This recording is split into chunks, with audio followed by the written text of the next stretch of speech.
Welcome to our channel. Today we how to uninstall a printer driver in Windows 11 detailed guide step by step clearly. To uninstall a printer driver in Windows 11, begin by pressing the Windows key on your keyboard. Type settings into the search bar and select the app from the results. In the settings window, navigate to the devices section on the left sidebar. Click on printers and scanners to view your installed printers.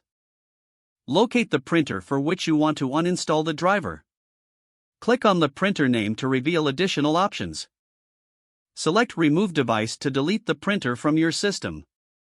A confirmation prompt will appear. Click Yes to proceed. Next, return to the main settings window. Scroll down and click on Advanced Printer Setup.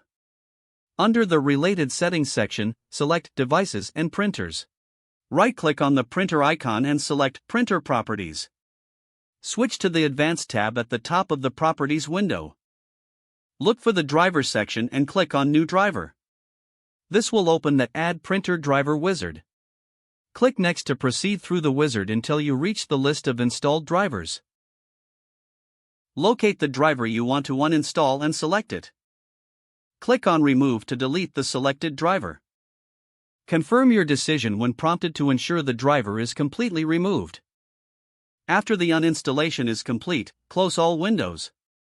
For a cleaner system, restart your computer to finalize the changes. Your printer driver is now successfully uninstalled from Windows 11. If the page does not load, refresh the browser or try again in a private or incognito window. Make sure you are using the correct email address, then retype it carefully to avoid small typos.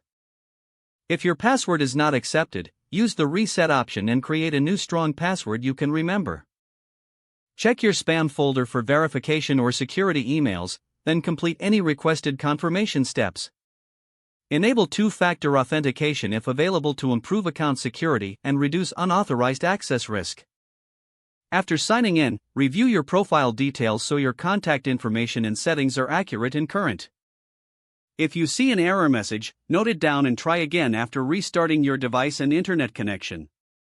Log out when you finish, especially on shared devices, to keep your account and payment information secure. If the page does not load, refresh the browser or try again in a private or incognito window. Make sure you are using the correct email address, then retype it carefully to avoid small typos. Don't forget to like this video and subscribe to our channel for more step-by-step tech guides.